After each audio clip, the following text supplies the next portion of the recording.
அதனால் வந்து ஒரு விஷயம் வந்து பேசணும் வெயிட் பண்ணிட்டு இருந்தோம். என்ன விஷயம்னா, ஒவ்வொரு முதலமைச்சரும் முதல் கையெழுத்து வந்து அவங்க ஆட்சி அமைஞ்ச உடனே அவங்க அந்த ஆட்சியில் வந்து 5 ஆண்டு ஆட்சியில் முதல் கையெழுத்து கோப்பை வந்து சைன் பண்ணியிருக்காங்க.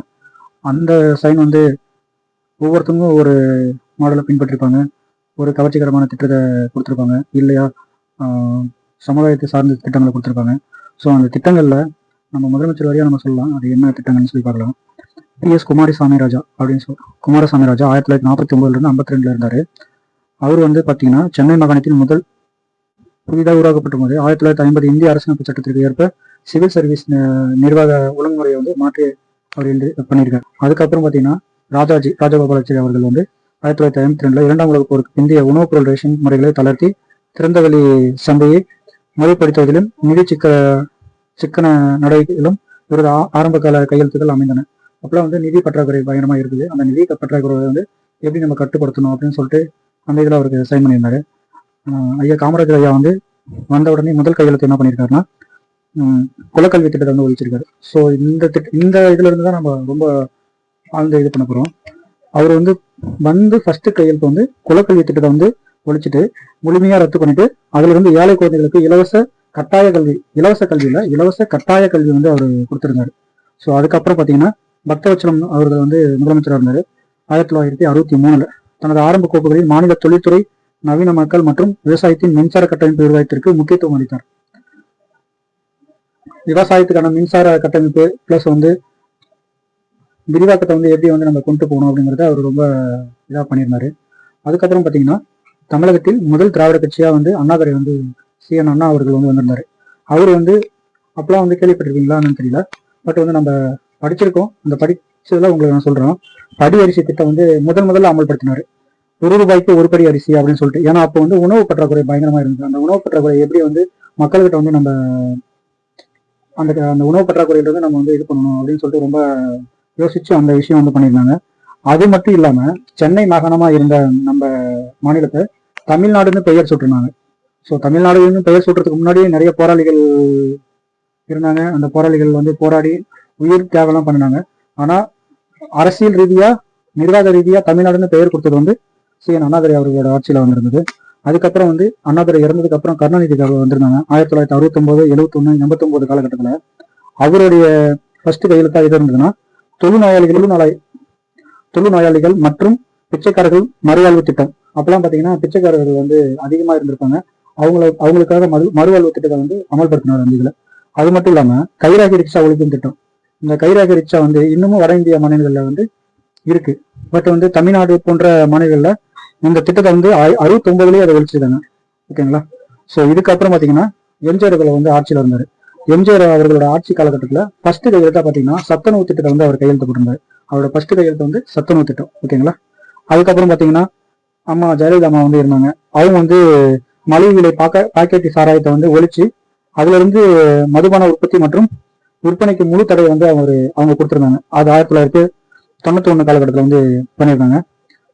திரும்ப வந்து கருணாநிதி அவர்கள் வந்து 2006 2 கையெழுத்து வந்து போட்டிருந்தாங்க. அதுல ஒண்ணு வந்து 7000 கோடிக்கும் அதிகமான கூட்டுறவு விவசாய கடன் முழுமையாக தள்ளுபடி பண்ணாங்க ஃபர்ஸ்ட் கையெழுத்துலேயே. ஓகேங்களா? ரேஷன் கடைகளில் கிலோ ₹2 அரிசி இப்ப நம்ம வாங்கிட்டு இருக்கோம் இல்லையா ரேஷன் கடையில, அந்த ரேஷன் திட்டம் வந்து அப்பவே பண்ணியிருந்தாங்க. பட் வந்து 2006 வந்து இலவச ரேஷன் அந்த திட்டத்துக்கு முன்னாடி 2 கிலோ அரிசி வந்து ₹2 அரிசி வந்து கொடுத்துட்டு இருந்தாங்க. அதுக்கப்புறம் 2011 அம்மா வந்து ஜெயலலிதா அம்மா வந்து இருந்திருந்தாங்க. அவங்க வந்து இலவச மடிக்கணினி, அந்த 12th ஸ்டாண்டர்ட் முடிச்சவங்களுக்கு இலவச மடிக்கணினி கொடுத்தாங்க, லேப்டாப் கொடுத்தாங்க. அது மட்டும் இல்லாம ஏழை குடும்பங்களுக்கு இலவச மின் விசிறி கொடுத்துருந்தாங்க. மிக்சி கிரைண்டர் வழங்கும் திட்டம் இதெல்லாம் வந்து முதல் கையெழுத்தா அவங்க கொண்டு வந்தாங்க. ஓகேங்களா? அதுக்கப்புறம் வந்து அதுக்கு முன்னாடி வந்து கலைஞர் ஐயா வந்து கொடுத்திருந்தாரு. என்னன்னா தொலைக்காட்சி, வண்ண தொலைக்காட்சி, கலர் டிவி வந்து கொடுத்திருந்தாங்க. ஸோ அதெல்லாம் நடந்தது. அதுக்கப்புறம் அம்மாவோட செயல்பாடு ஆட்சி வரும்போது 2011 இது ஒன்று கொடுத்திருந்தாங்க. ஸோ இதுக்கப்புறமும் திரும்ப வந்து அம்மா 2015, 16 காலகட்டத்தில் வந்து அவங்க முதலமைச்சராக பொறுப்பேற்கும் போது அவங்க வந்து என்ன பண்ணிருக்காங்கன்னா அம்மா குடிநீர் விநியோக திட்டம், அவங்க வந்து அம்மா குடிநீர் பாட்டல் இருக்கு இல்லையா, அந்த பாட்டல் இது வந்து அவங்க கையெழுத்து போட்டு அதை கொண்டு வந்தாங்க. ஸோ இதுக்கப்புறம் வந்து அவங்க கையெழுத்து போட்டது வந்து 5750 கோடி கூட்டுறவு பயிர் கடன் தள்ளுபடி பண்ணியிருக்காங்க. பிளஸ் வந்து 100 யூனிட் மின்சாரம் வந்து அவங்க இலவச மின்சாரத்தை கொடுத்துருந்தாங்க. ஓகேங்களா? அதுக்கப்புறம் பாத்தீங்கன்னா ஓ பன்னீர்செல்வம் வந்தாரு. அது ஃபாலோ பண்ணிட்டு போனாங்க. பட் எடப்பாடி பழனிசாமி இதுலதான் நம்ம வந்து எடப்பாடி பழனிசாமி ஐயா வந்து எடப்பாடி பழனிசாமி ஐயா அவரு வந்து கூட பாத்தீங்கன்னா ரொம்ப ஒரு நம்ம அந்த கையெழுத்து பார்க்கும்போது கூட நமக்கு இவர் பண்ணியிருப்பாரா அப்படிங்கிற மாதிரி தோணிருக்கும். அவரு கூட பாத்தீங்கன்னா 500 அரசு டாஸ்மாக் கடை வந்து மூடி இருக்காரு. ரெண்டாவது வந்து கர்ப்பிணி பெண்களுக்கு மகப்பேறு நிதி இது 12,000 இருந்து 18,000 உயர்த்திருக்காங்க. பிளஸ் வந்து மூணாவது கையெழுத்தா அவரு போட்ட கையெழுத்து என்னன்னா, அம்மா இருசக்கர வாகன திட்டத்திற்கு டூ வீலருக்கு 50% தள்ளுபடியோட அவங்க இது பண்ணிருந்தாங்க. திரும்ப 4வது அதே டைம்ல கையெழுத்து போடுறாங்க, வேலையில்லா இளைஞர்களுக்கு மாதாந்திர உதவித்தொகையை இரட்டிப்பாக்கும் திட்டம். ஓகேங்களா, சார் இப்ப சொல்லியிருக்காருல, வேலையில்லா பீப்புள்ஸ்க்கு வந்து நம்ம வந்து அமௌண்ட் கொடுப்போம், 4,000 ரூபாய் கொடுப்போம்னு சொன்னாங்கல்ல, இது அப்பவே பண்ணியிருக்காங்க. மீனவர்களுக்கு வந்து 5,000 ரூபாய் குறைந்த விலை வீடு கட்டுவதற்கு இது பண்ணியிருந்தாரு. ஓகேங்களா, இது மட்டும் இல்லாம ஸ்டாலின் அவர்கள் வந்து ஆட்சிக்கு அந்த காலகட்டத்தில் பாத்தீங்கன்னா 2021 கொரோனா காலகட்டம், ரொம்ப கொரோனா வீரியம் அடைஞ்சிருக்குது. அப்போ வந்து நிறைய லாக்டவுன் பண்ணிட்டு பொருளாதார வீழ்ச்சி பிளஸ் வந்து மக்கள் வந்து நடமாட்டம் இல்லாம வீட்டுல லாக்டவுன் பீரியட்ல இருக்கும்போது அவர் வந்து ஆட்சியில் வராரு. அந்த ஆட்சியில் வரும்போது பாத்தீங்கன்னா வந்த முதல் கையெழுத்து 4,000 ரூபாய், குடும்ப அட்டைதாரர்களுக்கு 4,000 ரூபாய். இது எதை பேஸ் பண்ணி வருதுன்னா, கொரோனா காலகட்டத்துல அப்போ வந்து ஏழை மக்கள் நடுத்தர மக்கள்லாம் ரொம்ப அவதிப்பட்டு இருந்தாங்க, வேலைக்கு போக முடியாத சூழ்நிலையில வந்த உடனே 4,000 ரூபாய்க்கு வந்து ஒரு அந்த திட்டத்தை அறிவிச்சு அக்கௌண்ட்ல போடுறாங்க. அதுக்கப்புறம் ஆவின் பாலுக்கு வந்து 3 ரூபாய் வந்து குறைக்கிறாங்க. ஆவின் பால் 3 ரூபாய் குறைச்சாங்க. பிளஸ் வந்து பெட்ரோல் விலை வந்து 3 ரூபாய் குறைச்சாங்க. சாதாரண அரசு நகர பேருந்துகள்ல இலவச பயணம், பெண்களுக்கு இலவச பயணத்தை வந்து கொண்டு வந்தாங்க.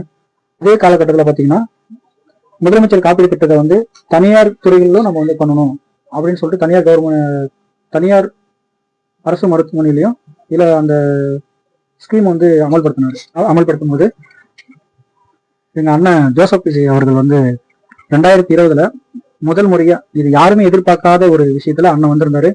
உண்மையே பாராட்டுக்கிற விஷயம் தான். வந்து நிறைய மாற்றத்தை உருவாக்குறேன் அப்படின்னு சொல்லிட்டு நிறைய விஷயத்துல வந்தாங்க. வந்த உடனே அண்ணன் போட்ட முதல் கையெழுத்து என்ன தெரியுமா? நாங்க என்ன நினைச்சோம்னா, அண்ணன் வந்த உடனே அந்த 4,000 ரூபாய் வேலையில்லா பட்டதாரிகளுக்கு கொடுப்பாங்க, இல்லைன்னா 2,500 ரூபாய் குடும்ப அட்டைதாரர்களுக்கு கொடுப்பாங்க, இல்ல அது இல்லையா விவசாய கடன் வந்து முழுமையா ஃபர்ஸ்ட் கையெழுத்துல தள்ளுபடி பண்ணுவாங்க அப்படின்னு சொல்லி எதிர்பார்த்துட்டு இருந்தோம். எங்க அண்ணா வந்த உடனே ஃபர்ஸ்ட் கையெழுத்து என்ன போட்டாருங்க, ஆல்ரெடி இருந்த விஷயத்த 500 யூனிட்டுக்குள்ள யூஸ் பண்றவங்களுக்கு 200 யூனிட் வந்து ஃப்ரீ அப்படின்னு சொல்லியிருக்காரு. ஓகேங்களா, இந்த 200 யூனிட் ஃப்ரீயை எப்படி கொடுக்க போறாருன்னு தெரியல. அதுதான் இப்ப கொடுத்துட்டு இருக்காங்க. நைட் ஆனா கரண்ட் கட்டு, பகல்ல கிராமப்புற ஏரியாவில் இருக்கிறவங்களுக்கு கரண்ட் கட்டு, சிட்டியில நைட்டு 11 மணி டு 2 மணிக்கு கரெக்டா அந்த டைம்ல பாத்தீங்கன்னா கரண்ட் கட்டு. இந்த கரண்ட் கட்டு ஏன்னு கேட்டோம்னா சார் சொல்லிட்டு அவர் வந்து டிஎம்கே ஏடிஎம்கே செய்து சதி வேலையை தீட்டுறாங்க அப்படின்றவங்க ஈஸியா சொல்லிட்டு போயிடுவாரு. இன்னொரு விஷயம் வந்து என்னன்னா, பெண்கள் பாதுகாப்புக்கு சிங்கப்பெண் திட்டம் கொடுக்குறாரு.